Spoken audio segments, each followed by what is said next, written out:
آپ مدرسوں اور مسجدوں کے بعد امام بارگاہ بھی بناتے ہیں، اس لیے کہ مسجد میں ہندو نہیں جا سکتا، یہودی نہیں جا سکتا، عیسائی نہیں جا سکتا۔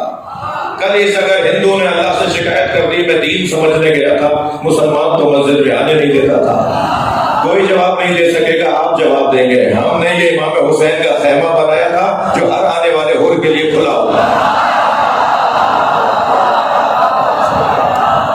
یہ تو دین ہے نا، یہ دلیل ہے، یہ سوچ، یہ آپ کی قدر کو اور منزلت کو اور اہمیت کو اور فضیلت کو بڑھا رہی ہے۔ مجھے پاکستان میں اپنا کوئی دشمن نظر نہیں آتا، عزاداروں کا، شیعوں کا پاکستان میں کوئی دشمن نہیں ہے۔ یہ جو دشمنی کا ٹائٹل لیے پھرتے ہیں نا، ان میں حیثیت نہیں ہے کہ ہماری دشمنی کا۔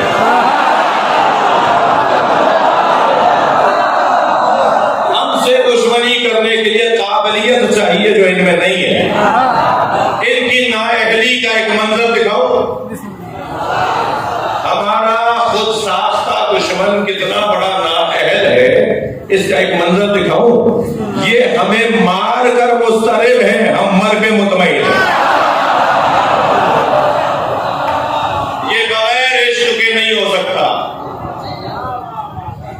ہیپیٹائٹس بی میں کوئی مرے گا، ہارٹ فیلئر میں کوئی مرے گا، ایکسیڈنٹ میں کوئی مرے گا، بہتر نہیں ہے کالے کپڑوں میں دم نکلے یا حسین بولتے ہوئے دم نکلے؟ اس سے بڑھ کر سعادت کیا ہے؟ کون ہے جس نے آب حیات کیا ہوا ہے بھائی؟ حضرت عیسیٰ نے جس مردے کو زندہ کیا تھا وہ بھی 20 سال کے بعد مر گیا تھا۔ کون ہے جو یہاں ہمیشہ رہتے آیا ہے؟ زندگی تو اس کی ہے کہ جس نے خود کو سمندر میں ملا دیا۔ بھائی میں شہنشاہ حسین نقوی زندہ ہوں، اس پر مجھے شک کرنا چاہیے۔ حسین زندہ ہے، اس پہ یقین ہونا چاہیے۔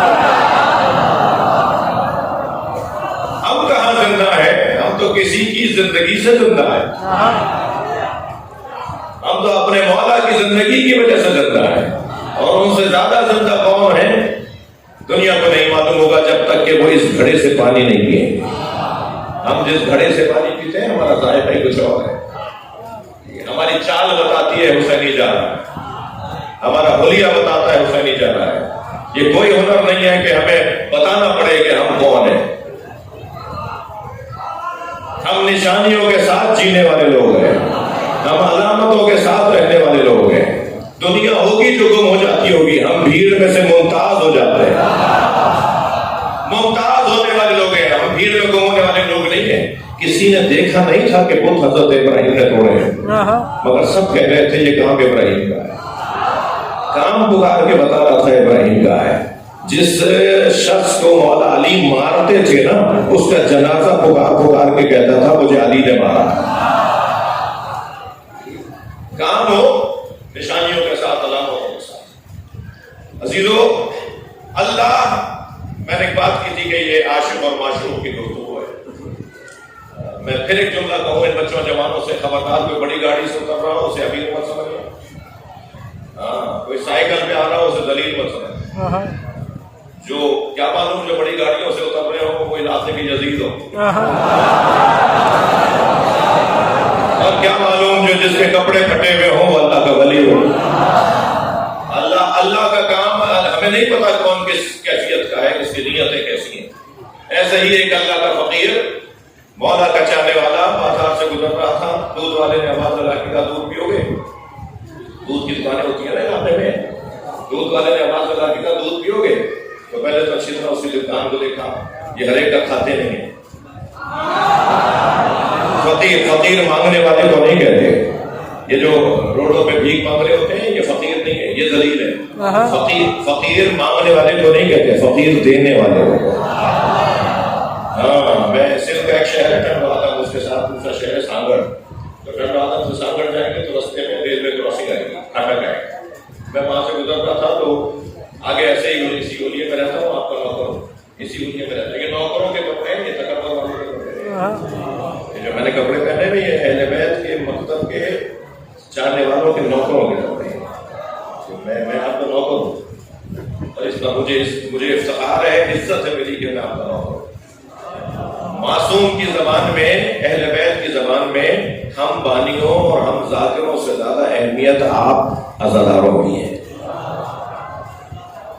جو آپ میرے محتاج نہیں ہیں، میں آپ کا محتاج ہوں۔ مولا حسین پر رونے کے لیے آپ میرے محتاج نہیں ہیں، مگر مولا حسین کو رلانے کے لیے میں آپ کا محتاج ہوں۔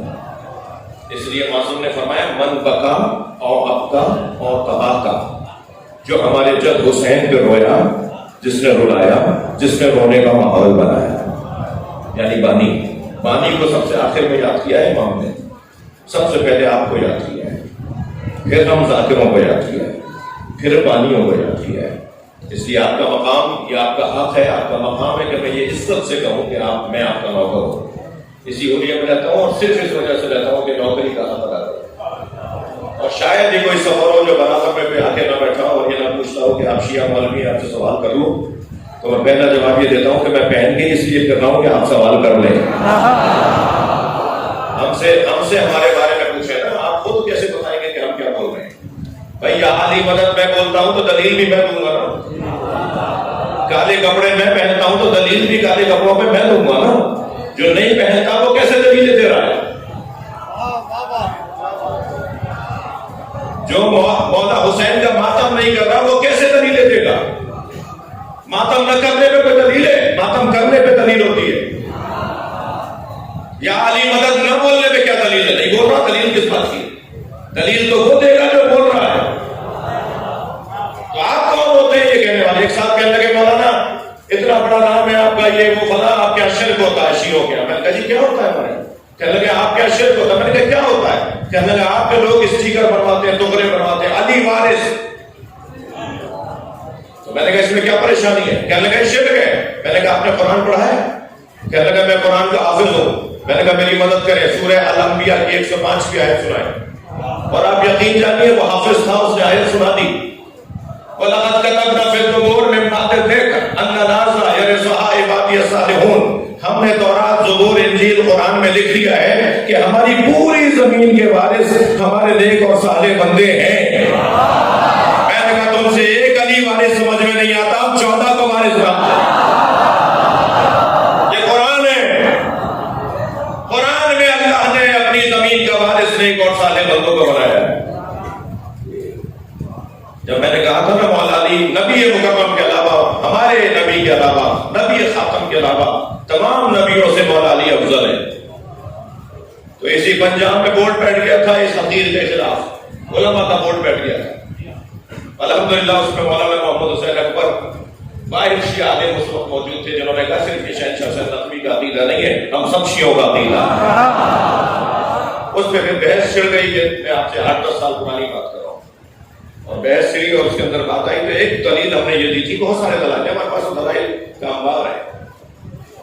جب قرآن میں اللہ نے مولا علی کو نبی جیسا کہہ دیا، وَقُلْ تَعَالُوا نَدْعُوا أَبْنَاءَنَا وَأَبْنَاءَكُمْ وَنِسَاءَنَا وَنِسَاءَكُمْ وَأَنفُسَنَا وَأَنفُسَكُمْ، ہم اپنے جیسے لاتے ہیں تم اپنے جیسے لاؤ۔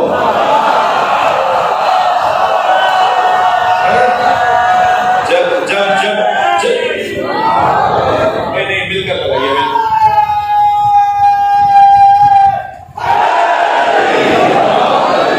جب اللہ نے مولا علی کو نبی جیسا کہہ دیا تو کیا حضرت آدم ہمارے نبی جیسے ہیں؟ ہمارے نبی تو سارے نبیوں کے مولا ہے نا، ہمارے نبی، نبی آخر، نبی خاتم، سرکار دو جہاں، سارے نبیوں کے مولا ہیں۔ جو سارے نبیوں کا مولا ہے وہی تو کہہ رہا ہے من کنت مولا مولا، میں جس کا مولا ہوں علی اس کا مولا ہے۔ تو میرے بچوں خبردار، جو اس حلیے میں ہونا اس سے ذرا ڈرے ڈرے رہنا جی۔ دکاندار نے کہا، دکان والے نے، دودھ والے نے، دودھ بھی ہو گئے تو میں نے چچی جا اس کی دکان میں دیکھا، پھر کہنے لگی کہ پلا دو۔ اچھا میں وہاں سے گزر رہا تھا کنڈو آدم سے، کنڈو آدم چھوڑ کے آ گیا پیچھے، تو ایک فقیر نے مجھے دیکھا، مجھے دور سے آواز دے کر کہا السلام علیکم یا علی مدد۔ میں نے بھی سلام کا جواب دیا، مولا علی مدد بھی بولا، تو اس نے دور سے آواز لگا کے کہا کچھ دوں؟ فقیر کی بات کر رہا تھا میں، کہنے لگا کچھ دوں؟ میں نے اپنے ڈرائیور سے جو میری گاڑی سنبھالتا ہے میں نے اسے کہا بھائی روکو، مجھے پہلا فقیر ملا ہے، فقیر پہلی دفعہ ملا ہے۔ تو میں نے آگے بڑھ کر ان کو سلام کیا، ان کو جواب دیا، ان سے محبت کی. کہنے لگے کہ بتاؤ زہد کسے کہتے ہیں؟ بھائی فقیروں کی بات کر رہا ہوں، فقیروں کو اچھی لگے گی. میں نے کہا، کہنے لگے زہد کسے کہتے ہیں؟ میں نے کہا آپ بہتر جانتے ہیں. میں جوانوں کو بتا رہا ہوں کہ جب کسی بڑے کے پاس جاؤ بولنا ختم کر دو، سننا شروع کر دو. ہاں، ہمارے یہاں ایک بڑی بیماری آئی ہوئی ہے، ہر جگہ بولتے رہتے ہیں. بھائی جب سینئر کے پاس گئے ہو، کسی بڑے کے پاس گئے ہو تو اس کے سامنے تو خاموش ہو جاؤ گا، اس کو تو بولنے دو نا. وہ جتنا بولے گا تمہارے فائدے میں، تم جتنا بولو گے تمہارے نقصان میں. تو میں نے کہا جی آپ بہتر جانتے ہیں. کہنے لگے زہد کسے کہتے ہیں؟ میں نے کہا آپ بہتر جانتے ہیں. کہنے لگے زہد کی 7 منزلیں ہیں، تم 7ویں منزل پہ پہنچو گے تو اللہ تمہیں ولی بنا دے گا. اور میں آج تمہیں پہلی منزل بتاؤں گا، جب اس پہ عمل کر لو گے تو مجھ جیسا کوئی فقیر ملے گا دوسری منزل بتانے کے لیے. میں نے کہا جی عطا کریں. کہنے لگے زہد کی پہلی منزل ہے اپنی ذات کی نفی. اپنی ذات کی نفی کرو، انانیت سے باہر آ جاؤ، تکبر سے باہر آ جاؤ، غرور سے باہر آ جاؤ. اللہ کو تکبر اور غرور پسند نہیں ہے. تھوڑی دیر میرا ساتھ دیجیے گا. 5 رسموں سے انسان اس وائرس، اس بیکٹیریا کا شکار ہوتا ہے جسے تکبر کہتے ہیں. 5 رسموں سے یہ بیکٹیریا آتا ہے. ابھی کورونا آیا تھا نا، وہ ناک سے بھی جاتا تھا، وہ منہ سے بھی جاتا تھا، ہاتھوں سے، پھر وہاں ناک کو لگائیں گے تو وہاں سے جاتا تھا. ہاتھوں کو اس لیے روکتے تھے کہ تم ناک کو لگاؤ گے تو یہ 2 جگہ سے جاتا تھا. ایسے تکبر جو بیماری ہے نا وہ 5 رستوں سے آتی ہے. سب سے پہلا رستہ، مجھے آپ مولا حسین کی قسم ناراض مت ہوئیے گا مجھ سے، سب سے پہلا رستہ جس کے ذریعے سے تکبر آتا ہے وہ ہے زمیندارا. جو زمین والے لوگ ہوتے ہیں نا، کتنی بندیاں ہیں، کتنے مربع ہیں، کتنے ایکڑ ہیں، اکڑ کے چلتا ہے، ٹیڑھا ٹیڑھا کے چلتا ہے. زمین پہ ایسے پیر مار کے چلتا ہے جیسے اس کے سینے کو پھاڑ دے. زمین تکبر لانے کا، تکبر آنے کا ایک رستہ ہے. میں اور آپ اس کے دروازے پر بیٹھے ہیں جس کا حق تھا کہ وہ تکبر کرے، اس لیے کہ ابو تراب ہے.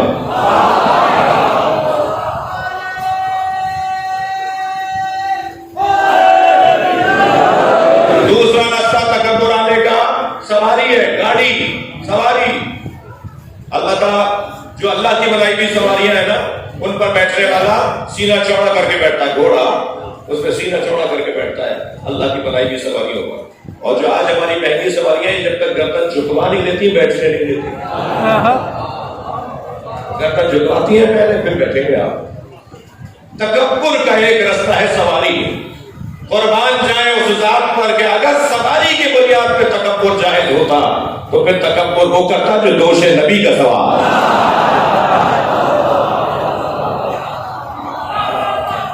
تکبر کا تیسرا رستہ جس کے ذریعے سے یہ وائرس آتا ہے وہ ہے دسترخوان. تیتر کھاتے ہیں یہ روزانہ، ہرن تو یہ ہر دوسرے دن کھاتے ہیں، اور ہرن کی 25 قسمیں سارے ہرن کھا لیے انہوں نے. یہ بتاتے ہیں کہ میرے دسترخوان میں 25 کھانے نہیں ہوں، اس وقت تک تو میرا دسترخوان ہی نہیں سکتا. تکبر دسترخوان کے ذریعے، غذاؤں کے ذریعے تکبر. سلام ہو اس ذات پر جس کی پہلی غذا لعاب دہن مصطفیٰ ہے. تیسرا، چوتھا رستہ تکبر آنے کا چوتھا رستہ عزیزان گرامی وہ ہے منصب، کرسی.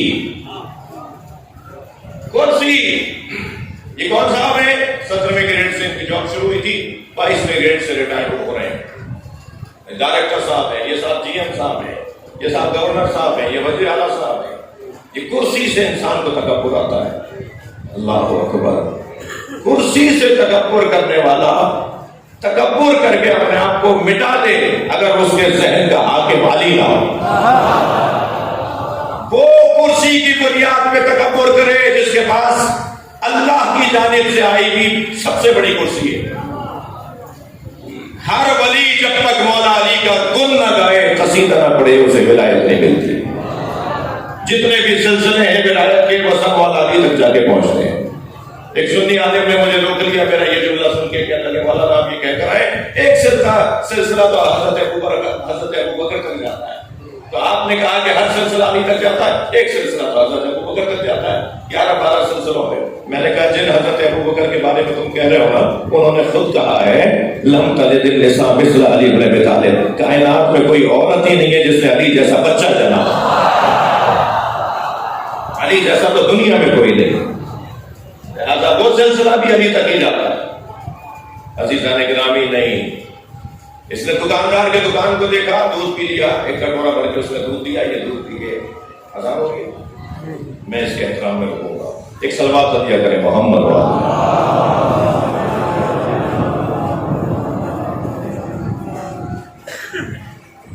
اس نے دودھ پیا اور پی کے کٹورا واپس لے کے جانے لگا، تو اس کا پیر کیچڑ میں گیا، چھینٹیں جوڑیں تو دیوار کے کنارے دو آشنا کھڑے باتیں کر رہے تھے، کافی ہے نا اتنا اشارہ، تو دو آشنا کھڑے باتیں کر رہے تھے، تو چھینٹیں جوڑی تو وہ چھینٹیں جا کے لڑکی کے چہرے پہ ہوئی، اسے تو کوئی پریشانی نہیں ہوئی، وہ لڑکے کو پریشانی ہو گئی، تو آگے بڑھ کر اس نے 2 تھپڑ 2 مکے 2 لاتیں ماری، تم دیکھ کے نہیں چلتے، رستہ نہیں دیکھا، کیسے آدمی ہو فنا، جب تھپڑ مکے کھا لیے نا تو آسمان کو دیکھ کے کہنے لگا یا اللہ کبھی دودھ پلواتا ہے کبھی تھپڑ لگاتا ہے۔ اچھا جیسے اس نے یہ کہا وہ لڑکی گری زمین پہ تڑپنے لگی، مر گئی، لوگ جمع ہو گئے، کہنے لگے بھائی تو کوئی اللہ کا ولی ہے، اس نے بددعا کی ہے، عورت مر گئی، تو کہنے لگے نہیں میں نے کسی کو نہیں مارا، 2 یاروں کا مسئلہ، ایک نے اسے مارا ایک نے مجھے مارا۔ یہ جو عاشق ہے نا، صلوات پڑھے ذرا محمد وعلیہ، تو ان سے ذرا احتیاط رہے، یہ نہ جانے کب کیا بات کر جائیں، اور یہ جو فرش ہے اس فرش سے بہت کچھ مجھے اور آپ کو نصیب ہوتا ہے۔ اللہ اپنے حبیب کی قسم کھا کے کہہ رہا ہے کہ وہ مومن ہی نہیں ہو سکتا جو تمہیں اپنے اختلافات میں حکم نہ مانتا ہو۔ میرے نبی مومن نہیں ہے وہ شخص جو اپنے اختلافات میں آپ سے فیصلہ نہ کر پاتا ہو۔ مسلمانوں کے درمیان اختلافات کی 2 قسمیں ہیں، کچھ عقائد کے اختلاف ہیں اور کچھ احکام کے اختلاف ہیں۔ عقائد کے اختلاف میں موٹے موٹے اختلافات ہیں اور احکامات کے اختلافات میں بھی موٹے موٹے اختلافات ہیں۔ مثلاً آپ ہاتھ کھول کے نماز پڑھتے ہیں، وہ میرا بھائی ہاتھ باندھ کے نماز پڑھتا ہے، وہ کہتا ہے ہاتھ باندھنا صحیح ہے، آپ کہتے ہیں ہاتھ کھولنا صحیح ہے۔ وہ کپڑے پہ سجدہ کرتا ہے، سر رکھ دیتا ہے، سجدہ کرتا ہے، آپ کہتے ہیں نہیں کپڑے پہ سجدہ نہیں ہو سکتا، پیشانی پہ ہے وہ جا کے خاک پر ٹکے۔ تو اب اگر آپ مسجد میں کارپیٹوں کے اوپر خاک پھیلا دیں گے تو اور مسئلہ ہوگا، تو پھر خاک کو پانی میں گود لیا جاتا ہے، اس کی ٹکیاں بنا لی جاتی ہیں، اور پھر ٹوکے مار میرے معصوم امام نے، امام جعفر صادق علیہ السلام نے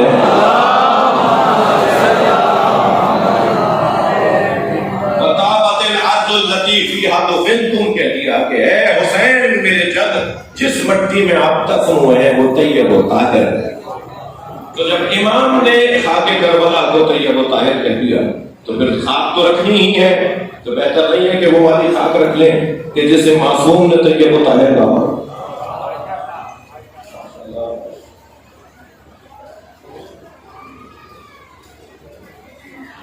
میں نے پہلی مرتبہ اپنے بھائی کو مصطفیٰ آباد اکاڑا میں سنا تھا،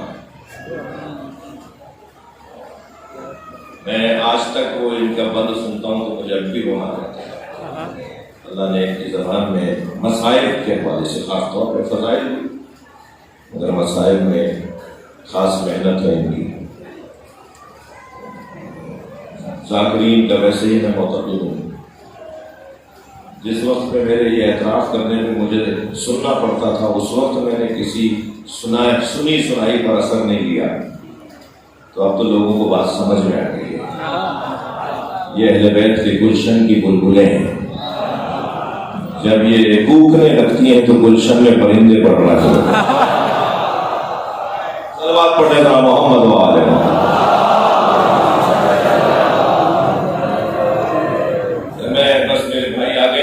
اس سے زیادہ اچھا پڑھیں گے، میں اس لیے آپ کو زیادہ زحمت بھی نہیں دینا چاہتا۔ بس ایک موٹی سی بات کر کے جاؤں گا اور چند جملے مسائل بھی پڑھوں گا. امت میں جو اختلافات ہیں ان میں لمبی لسٹ ہے، اتفاقات کی اس سے بڑی لسٹ ہے. جو مشترکات ہیں اس کی لسٹ بڑی ہے اور جو اختلافات ہیں اس کی لسٹ چھوٹی ہے. مگر جو اختلافات کی لسٹ ہے وہ بھی اہمیت کے حامل اختلافات ہیں. ان اختلافات میں ایک موضوع ہے ولایت علی، مولا علی علیہ السلام کی ولایت، مولا علی علیہ السلام کی خلافت، مولا علی علیہ السلام کی امامت. میرے بچوں جوانوں، ایک سبق آج مجھ سے لیتے جاؤ، بزرگوں سے تو مجھے دعا چاہیے. ہمارے ہاں خلافت اور امامت دو چیزیں نہیں ہیں. یہ ہمارے دماغ میں کوئی چیز ڈالی جا رہی ہے عرصے سے کہ علی امام پہلے ہیں مگر خلیفہ چوتھے ہیں. یہ بہت بڑی غلط فہمی ہے. جو پہلا امام ہے وہی پہلا خلیفہ ہے، جو پہلا خلیفہ ہے وہی پہلا امام ہے. یہ غلط فہمی ہمارے پاس میرے بھائیوں کی جانب سے آئی ہے اور ہمارے بھی ایک طبقے نے اسے قبول کرنا شروع کیا ہے. تو ضرورت بنتی ہے، حق بنتا ہے اس ممبر کا کہ وہاں یہ باتیں بھی ہلکی پھلکی میں کرتا چل رہا ہوں. جسے ہم پہلا امام مانتے ہیں اسی کو پہلا خلیفہ مانتے ہیں، جسے پہلا خلیفہ مانتے ہیں اسی کو پہلا امام مانتے ہیں. امامت اور خلافت دو چیزیں نہیں ہیں ہمارے یہاں. خلیفہ وہ ہے اللہ اور اللہ کے رسول کے، امام ہیں ہمارے. اللہ کے تو امام نہیں ہے، وہ مولا علی رسول اللہ کے تو امام نہیں ہے. مولا علی ہمارے امام ہیں اور ہمارے خلیفہ نہیں ہیں. خلیفہ تو اللہ اور اللہ کے رسول کے ہیں. لہذا جو اس رشتے سے دیکھیں تو خلیفہ، اس رشتے سے دیکھیں تو امام. یعنی لفظوں کو بدل کے کہوں کہ اگر اللہ کی طرف سے علی کو دیکھیں گے تو علی خلیفۃ اللہ، اور امت مصطفیٰ کی طرف سے دیکھیں گے تو علی امام امت مصطفیٰ. دو چیزیں نہیں ہیں، ایک ہی چیز کی. دو عنوان ہیں، دو طریقے ہیں سمجھانے کے، دو زاویے ہیں، دو نگاہیں ہیں. ہم جسے پہلا امام مانتے ہیں اسی کو پہلا خلیفہ مانتے ہیں. ہر جگہ ایک ہی آواز، ہر جگہ ایک ہی پکار، ہر جگہ ایک ہی نعرہ. میرٹ پہ تقرری ہونی چاہیے، میرٹ پہ پارٹی ٹکٹس ملنے چاہیے، میرٹ پہ تبادلے ہونے چاہیے، میرٹ پہ داخلے ہونے چاہیے. ہم بھی 1400 سال سے مجلس اسی لیے کر رہے ہیں کہ نبی کے بعد میرٹ پہ ماننا چاہیے. اب وہ جو میرٹ پر اترنے والی ذات ہے وہ کون ہے؟ میں تو کسی کا انکار کر ہی نہیں رہا بھائی. ہمارا کام تو انکار کرنا ہے ہی نہیں. ایک ہاسپٹل کے اندر 4 ڈاکٹر ہوتے ہیں، آپ کیا ہر ایک سے جا کے علاج کرواتے ہیں؟ آپ اپنے بدن کے علاج کے لیے تلاش کرتے ہیں اس ڈاکٹر کو جو ان ڈاکٹروں میں بہتر ڈاکٹر ہے. آپ کو اگر قانون سے اپنا حق لینا ہے تو کیا ہر وکیل کے حوالے فائل کر دیتے ہیں؟ آپ دیکھتے ہیں کون سا وکیل ہے جو میرے مقدمے پر اچھا لڑ سکتا ہے. ہر جگہ آپ اسی قاعدے پر عمل کر رہے ہیں. تو بس اسی قاعدے پر عمل کرتے ہوئے دیکھنا ہوگا کہ نبی کے بعد کون ہے جو امت کو نجات دلوایا ہے. بھائی تھکے نہیں تو میں ایک مثال دینے جا رہا ہوں. کائنات میں کوئی جوڑا برابری کی بنیاد پر نہیں ہے. ہمارے کہتے ہیں نا صاحب فلاں کا بیٹا فلاں کی بیٹی، وہ بھی بڑا خاندان، وہ بھی بڑا خاندان. ہاں بھائی برابری کی بنیاد پر رشتہ ہوا. کوئی بھی کسی شوہر کے برابر نہیں. میری اور آپ کی کیا حیثیت ہے جب نبیوں کی بیویاں نبیوں کے برابر نہیں ہوئی؟ قربان جائے جناب خدیجہ کی جوتیوں سے اڑنے والی خاک پر، مگر کیا جناب خدیجہ نبی مکرم کے برابر تھی؟ تمام عظمتوں کے باوجود بی بی خدیجہ نبی کے برابر تھی؟ اس پوری کائنات میں ایک ہی جوڑا ہے جو برابری کا ہے، وہ علی و بطول کا جوڑا. صرف ایک جوڑا بنا ہے.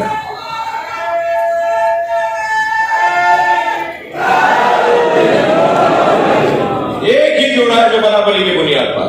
اسی طرح ایک اور جملہ بھی ہمارے یہاں کہا جاتا ہے کہ رشتے آسمانوں پر بنتے ہیں. بھائی فلاں رشتہ فلاں کی بیٹی کا فلاں کے بیٹے سے ہوا ہے، یہ رشتہ آسمانوں پر بنا ہے. صحیح تو ہونا چاہیے تھا. رشتے تو آسمانوں پہ بنتے ہیں. بھائی رشتے آسمانوں پہ بنتے ہیں تو زمین پہ ٹوٹتے ہی ہوا. رشتے آسمانوں پہ نہیں بنتے، رشتہ آسمان پر بنا ہے. بس ایک ہی رشتہ ہے جو آسمان پر بنا ہے. اللہ نے سیدہ کا نکاح مولا علی سے پڑھایا. اور فرمایا ہے فاطمہ بتاؤ تمہارے لیے مہر کیا قرار دوں؟ میری بیوی نے فرمایا بابا کی امت کی بخشش، امت مصطفیٰ کی نجات۔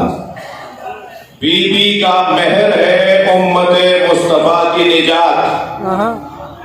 تھوڑا سا سنبھل کے سنیے گا مجھے۔ بیوی کا مہر ہے امت مصطفیٰ کی نجات۔ مہر دیتا کون ہے؟ بھائی دے دیا ہے تو گردن ہلا دو، میں شوہروں سے بات کر رہا ہوں۔ ہمارے یہاں تو ماجرا یہ ہے نا کہ وہ ابھی پچھلے دنوں میں نے ایک نکاح پڑھایا 10 لاکھ روپے میں ہے۔ میں نے کہا کہ لڑکے سے ملواؤ مجھے، یہ دے بھی سکتا ہے؟ تو ہم جب قریب گئے دلہا کے، میں نے کہا بھائی تمہارے ابا 10 لاکھ مہر لکھوا رہے ہیں، تم دے سکتے ہو؟ کہنے لگا ابا لکھوا رہے ہیں، دینا کوئی طلاق تھوڑی ہونی ہے جو دوں گا۔ یعنی بعض لوگوں کے ذہن میں یہ ہے کہ مہر تو دیا ہی جب جائے گا جب طلاق ہوگی۔ میں نے کہا نہیں بھائی، میں اتنے مہر والا لے کر نہیں پڑھا سکتا۔ اس کی تنخواہ کتنی ہے؟ اس کی تنخواہ 70,000 تھی۔ میں نے کہا 70,000 والا 10 لاکھ کیسے دے گا اگر بیگم نے مانگ لیا تھا؟ تو ایک صاحب کہنے لگے یہ شوہر حضرات بیویوں سے ڈرتے کیوں ہیں؟ تو دوسرے نے کہا بھائی سب کو پتا ہے، اس لیے ڈرتے ہیں کہ ابھی تک قرضہ اتارا نہیں۔ تو یہ جو مہر نہیں دیتے نا شوہر حضرات، آج مجلس میں جو خواتین بیگمات آئی ہوئی ہوں گی نا، وہ تو بہت خوش ہو کے جائیں گے۔ اچھا پہلے والے تو لوگ اتنے ماشاءاللہ اچھے دور کے تھے کہ 5-5 ہزار میں جان چھٹ گئی، اور بیگم صاحبہ بھی بڑی سیانی ہے، یہ بار بار دیتے ہیں اور کہتے ہیں ابھی کیا ضرورت ہے، انہیں بھی مقروض شوہر اچھا لگتا ہے۔ توجہ ہے آپ کی؟ تو نبی مکرم کی امت کی بخشش سیدہ کا مہر دے گا کون؟ علی بخشوائیں گے۔ جسے علی کا نام پسند نہیں ہے وہ جنت میں جانے کا شوق کیا ہے؟ بھائی تھوڑی گردن ہلا دو، بات جاری ہے تو۔ جنت کی خوشبو نہیں سونگھے گا وہ جس کے دل میں علی نہ ہو۔ جنت کے 8 دروازوں پر، اللہ کا کام بھی تو اللہ کا ہے، دوزخ کے 7 دروازے رکھے ہیں، جنت کے 8۔ جنت میں زیادہ بھیجنا چاہتا ہے، دوزخ میں کم بھیجنا چاہتا ہے۔ جنت کے 8 دروازوں پر لا الہ الا اللہ محمد رسول اللہ علی ولی اللہ۔ سنی کتاب کا حوالہ دے دوں، فرائض السمتین علامہ الجوینی، یہ اہل سنت عالم کی کتاب ہے، اس کے علاوہ بھی حوالے ہیں۔ جنت کے 8 جنت پہ جب دروازے کی کنڈی بجتی ہے نا، اِنَّ لِبَابِ الْحَدِيث سنا رہا ہوں، اِنَّ لِبَابِ الْجَنَّةِ حَلْقَةٌ مِّن یاقوتۃ حمراء، جنت کے دروازے پر سرخ رنگ کے یاقوت کی کنڈی لٹکی ہوئی ہے، علی صفحہ الذھب، جو سونے کی تختی پہ جا کے رکھتی ہے۔ اذا دقت الحلقہ تنت وقالت، جب یہ بجتی ہے نا دقہ حلقہ، حلقہ در جنت، زنجیر در جنت جب تک کل باب کرنے لگتا ہے نا، اذا دقت الحلقہ تنت وقالت یا علی یا علی یا علی۔